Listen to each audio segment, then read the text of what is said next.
Hey, it's old school, old fool again. But I know 76 Papa 10. So let's talk accidents. Accidents are caused because a lot of guys are doing other things other than driving the truck. See, when I came up, that wasn't allowed. Then they came out with headsets for the phones, GPS systems, that you had to follow, because when I came in the industry, we didn't have GPS. We had to follow the old code, the map book, Rand McNally's, which showed you had to plan out your route. Plus, you had scales on them, and they made the Rand McNally's real big. You'll see them in the stores now where they had elastic around the map book. And that map book, a lot of guys still use them because, especially when you go into Chicago, here's a little hint. Get you a map book, because right in the front or right in the back of that map book, it's going to tell you the size and the height of that bridge in that map book. They have to update it all the time. They're probably cheaper now than they were back then. I think they were $39.99. But if you're going in the Chicago area, especially if an area you don't know, you can go right in that book and it's going to tell you where those short bridges are, what yardstick, what highway, and that'll stop a lot of your markings when it comes to bridges. Okay, we'll start there. When it comes to bridges, if you are new to this industry, every bridge has a marking on it. Some bridges don't. If you come upon a bridge that you can't find the marking, or you don't see it at the top of the bridge, or you don't see it off to the right side of you, or you don't see it to the left side of you, your best indicators is if there's a truck in front of you that's from around the area. If you watch him, because a lot of this is about paying attention. If you watch that truck and it goes under the bridge and you look at it and you know the trailer's about the same height as yours, because most trailers are 13.6. What you want to do, because I've been seeing a lot of that, crashing into bridges. What you want to do is, you see that truck going there, you kind of pretty much got a good indicator that you can fit. If you come upon a bridge and there's no truck around, or you don't see any posted signs, slow down when you come up on that bridge. Because what you can do is, when you come up on that bridge, you drive. I don't care who's behind you. They can wait. Go slow up under the bridge, and if you see that you could fit and the trailer's under there, and pretty much got half the trailer under, and just keep going slow under it to make sure that you can fit. All of this speeding and coming up to a bridge and speeding up under, and you don't know what the height is, putting yourself in jeopardy. Okay, that's number one accident. Other accidents that I've seen, maybe that I've been in, I was in an accident last May. Watch these four-wheelers, man. Give them plenty of room. If they're traveling on the side of you and you turn on your blinker, the blinker is a clear indicator that that truck needs to come over. Okay? Remember, every truck driver out here is not like every other truck driver. A lot of us old schoolers, if we see your blinker come on, we're not going to cut your throat.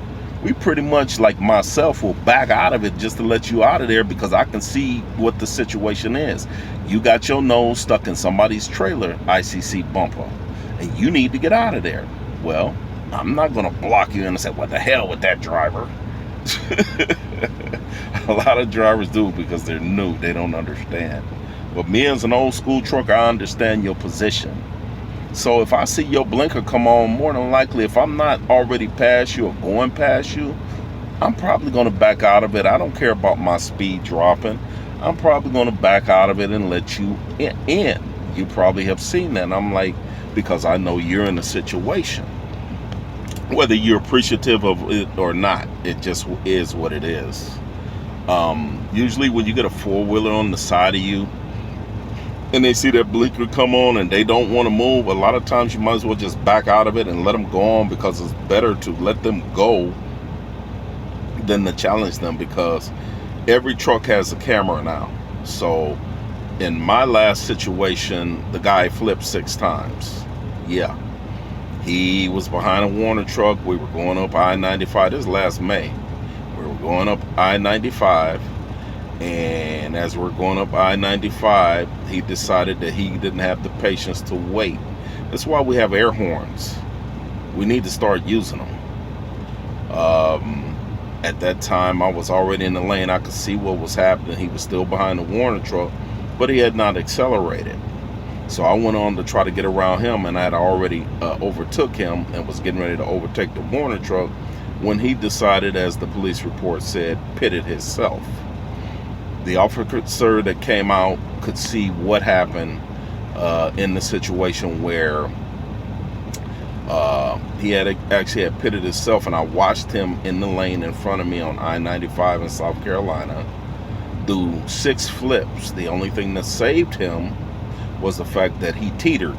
Basically, when he went up in the air, he teetered on the back bumper, teetered on the front bumper, and this went on for 6 rolls before he landed in the grass on the 7th.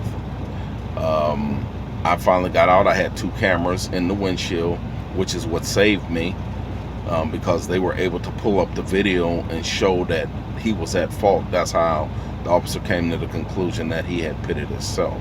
I've never been in a major accident. That was the first one I've ever been in my driving career. But I have seen other accidents. I once worked for a company, you know them, out of Omaha, Nebraska. And that was the lease operator job. In that job, it's also a blue truck. I became a trainer. I would say out of 100 students that I trained, and they all came from the good old Big Blue Company, and you know who they're training with, begins with an R and a W in it. They basically, they would send me students. Out of 100 students, I signed off on 10.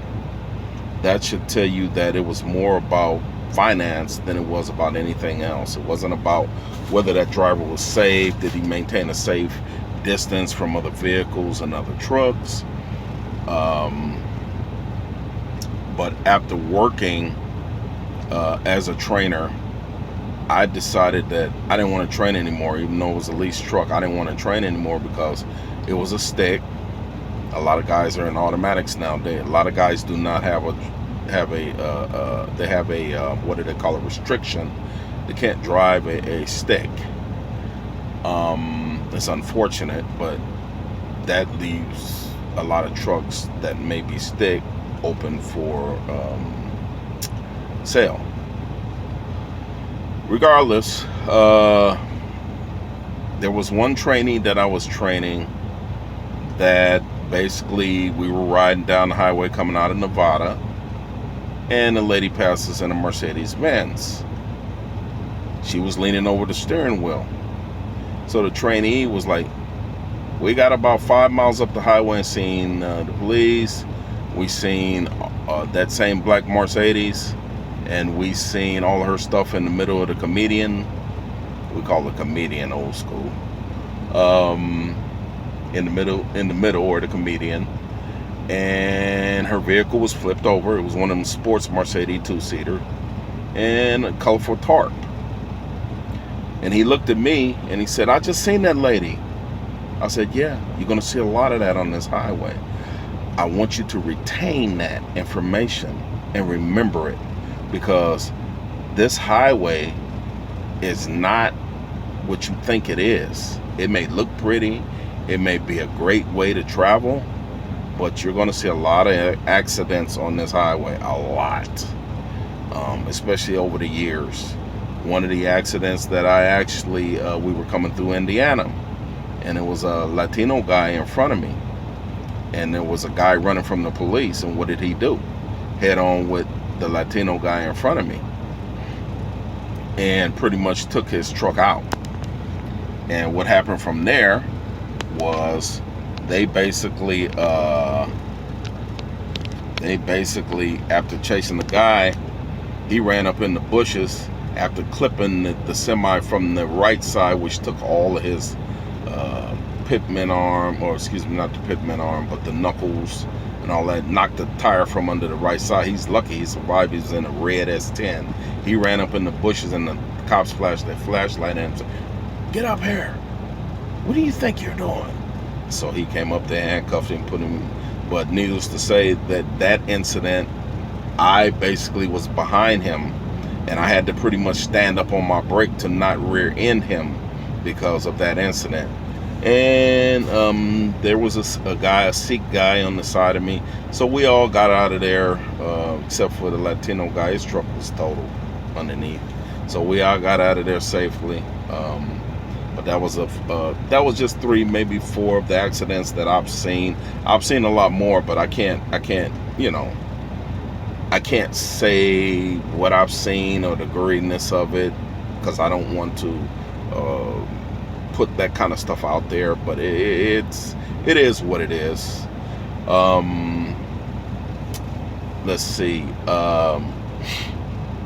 When it comes to let me see. I told you guys about the 1099s earlier in the last video. Just be careful, be safe. Make sure you know what you're getting into when you get into these 1099s. Some of them are good, don't get me wrong. And when I say 1099, I'm not talking about like guys that have 100 trucks, or you're leasing through a contract or something like that. That's different. We're talking about like an individual that's a 1099 on you, and they basically they may have 1 truck, they may have 2 truck, 3 truck, 5 truck. It's not like a contract where you're leasing on a 1099 and they're basically doing business and paying you 72% of the load or 75% of the load. Those are different than the 1099s I'm speaking of. The 1099s I'm speaking of are they're small timers, and they're dealing with factoring. The thing about factoring, it's okay to do factoring, but the thing is, once you get to a point, you should be saving your money, because that money is not your money. Unexpected expenses are going to rise. These are mechanical machines. I don't care if I've seen brand new truck, brand spanking new 2022s on the back of a wrecker going down the highway. So it don't make a difference how new the truck is or how old the truck is, because when it comes down to it, all trucks break down. They're mechanical, they're man-made, so something is going to go wrong. The only difference with that new one is it probably had a warranty, but I'm sure he's going to come out of pocket for something. That's the way these shops are. And speaking of shops, let's go there.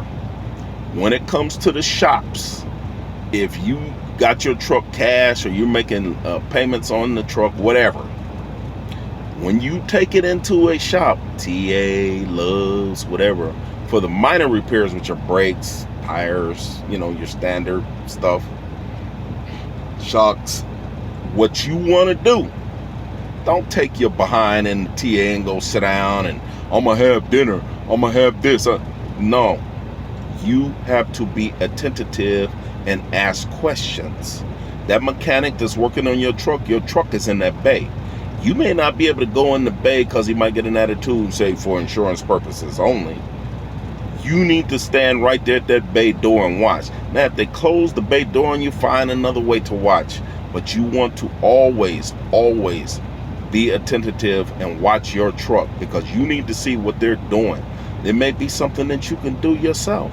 It may be something you can't do yourself, but you know how it's done. And you know that if that problem ever arises again, you can repair it. As far as my truck goes, I have a Monday morning appointment to go in to file paperwork, because this gentleman has had my truck for 12 months. My truck, as I was telling you earlier, I've had the alternator replaced, the belts replaced, the air dryer replaced, the compressor replaced, the starter's been replaced, the tires have been replaced, the shocks have been replaced, the airbags on the cabin have been replaced, the airbags on it have been replaced, the tires have been replaced, the back pumpkin drive line, oh, that was a doozy. It didn't take them more than a day and a half, but the fact was I was driving down and it was smoking, and didn't realize that you got to look at the back, because if you're missing them 2 little hoses, you need to put them on. They're a $10 part that cost me $5,000. And that's another thing when it comes to the mechanical. You may have a part that needs to be replaced and you're going to put it off. It's going to cost you more. Because as I said, with one of those 1099 companies that I was running for the guy, even though his truck broke down every week, he didn't charge me for fuel. But one thing that I did have happen to me in his truck was a $10 belt on the water pump. And what happened with that $10 belt? Cost him $5,000 because he had to replace the radiator now and do an oil change and PM. And guys, do your PMs. Nobody wants to smell your stinky oil going up the highway. Okay, this guy never replaced the oil. He didn't want to do the filters. Yes, it's hard to come by filters because of parts, but what you want to do is buy you an extra filter and have it on the truck.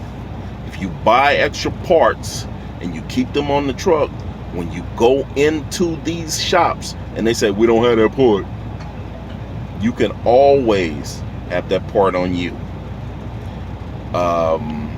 But like I said, you guys got to be attentive, man. You can't just walk away and, yeah, they're fixing my truck is in Bay 1. I'm going to give me a soda. You need to keep your eyeballs on him. Now, I'm not saying you can't walk in there and get a soda, but bring your truck driver's self. I'll leave it like that.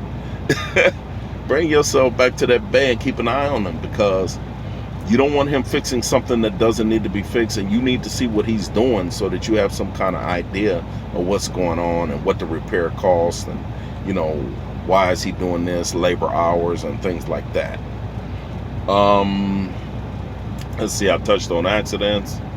I touched a little bit on 1099s. Touched a little bit on my truck again. What else can I touch on? That's about it for right now that I can think of. But like I said, man, those channels, and I can't forget you, Southern Cal. Southern Cal Trucker. Good guy right there too, man. He's looking out for your best interest too. He's showing you everything he can to try to save you from making mistakes that they have made, or that I'm trying to save you from making mistakes that I have made. I don't like half stuff though.